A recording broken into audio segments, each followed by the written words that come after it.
स्वागत है आपका उत्तर प्रदेश साप्ताहिक करंट अफेयर्स की सीरीज में। उत्तर प्रदेश में इस हफ्ते में होने वाले सभी इम्पोर्टेंट घटनाक्रम जो परीक्षा की दृष्टि से उपयोगी है उसको हम लोग देखेंगे। चलिए वीडियो को स्टार्ट करते हैं। वीडियो अगर पसंद आए तो वीडियो को लाइक करें, शेयर करें और चैनल को सब्सक्राइब कर लें। सबसे पहला इम्पोर्टेंट करंट अफेयर है यूपी से संबंधित। यूपी के मदरसों में एनसीईआरटी पाठ्यक्रम लागू किया गया है, इसके बारे में देखते हैं। तो उत्तर प्रदेश सरकार ने राज्य के सभी मदरसों में एनसीईआरटी पाठ्यक्रम को अनिवार्य कर दिया है। पाठ्यक्रम इसी सेशन 2025-26 से लागू होगा। सभी मान्यता प्राप्त स्कूलों और अनुदानित मदरसों में 1, 2, 3 में पाठ्यक्रम लागू होगा। मतलब सभी कक्षाओं में नहीं, कक्षा 1, 2, 3 में जो भी मदरसे अनुदानित हैं, जबकि सेल्फ से अगर होंगे तो उनमें नहीं, केवल अनुदानित मदरसों में इन गाँवों में एनसीईआरटी का पाठ्यक्रम लागू होगा। यह फैसला जनवरी 2023 को उत्तर प्रदेश मदरसा शिक्षा परिषद की बैठक में लिया गया था, लेकिन तब इसे लागू नहीं किया गया। राष्ट्रीय शिक्षा नीति 2020 के तहत प्रदेश में प्राथमिक स्तर की शिक्षा में समानता लाने के लिए यह निर्णय लिया गया है। अब अगला करंट अफेयर देख। अनंतनगर योजना की शुरुआत की गई है। यह कहां पर किया गया है? तो यह लखनऊ में किया गया है। 4 अप्रैल को उत्तर प्रदेश की राजधानी लखनऊ में अनंतनगर योजना की शुरुआत की गई है। इस योजना का उद्घाटन किसने किया है? तो इस योजना का उद्घाटन मुख्यमंत्री योगी आदित्यनाथ ने की है। इस योजना के तहत क्या होना है? तो इस योजना के तहत लखनऊ विकास प्राधिकरण लखनऊ में करीब 800 एकड़ में हाईटेक टाउनशिप विकसित कर रहा है।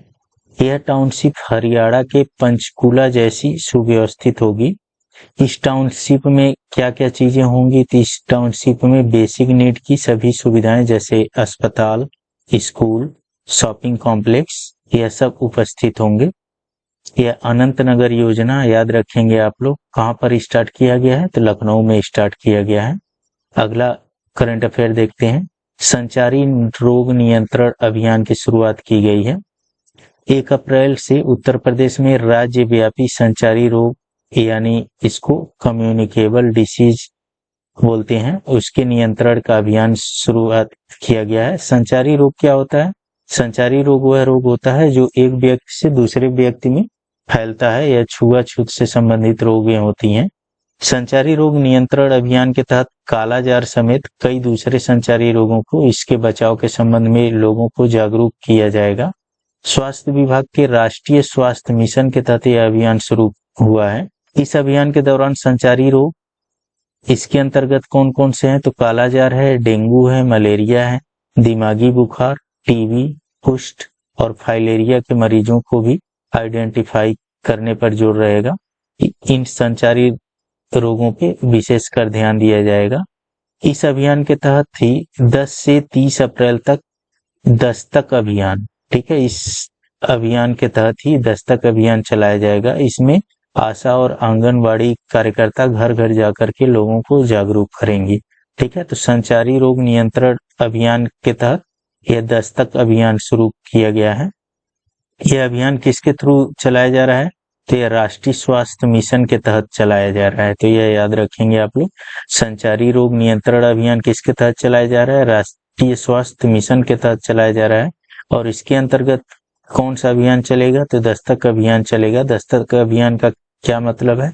तो आशा और आंगनबाड़ी कार्यकर्ता घर घर जाकर के लोगों को जागरूक करेंगे इस अभियान के तहत। अगला इंपॉर्टेंट करंट अफेयर है माटी कला और ग्रामोद्योग पुरस्कार वितरण। 29 मार्च को लखनऊ में राज्य स्तरीय माटी कला और ग्रामोद्योग पुरस्कारों का वितरण किया गया। खादी एवं ग्रामोद्योग मंत्री राकेश सचान ने ग्रामोद्योग पुरस्कारों का वितरण किया। माटी कला तथा ग्रामोद्योग दोनों श्रेणी में अलग अलग पुरस्कार दिए गए। माटी कला श्रेणी में आजमगढ़ के आनंद कुमार प्रजापति को पुरस्कार दिया गया और ग्रामोद्योग श्रेणी में मेरठ के मुनेश को प्रथम पुरस्कार दिया गया। याद रखेंगे आप लोग, माटी कला में प्रथम पुरस्कार आनंद कुमार प्रजापति को और ग्रामोद्योग श्रेणी में मेरठ के मुनेश को प्रथम पुरस्कार दिया गया। अगला इंपॉर्टेंट करंट अफेयर देखते हैं। उत्तर प्रदेश अग्निशमन विभाग को गोवा के सरकार ने सम्मानित किया है। 1 अप्रैल को गोवा सरकार ने उत्तर प्रदेश अग्निशमन विभाग को सम्मानित किया गोवा के मुख्यमंत्री वर्तमान में कौन है? प्रमोद सावंत हैं। उन्होंने उत्तर प्रदेश अग्निशमन विभाग के एडीजी पद्मजा चौहान को पुरस्कार प्रदान किया।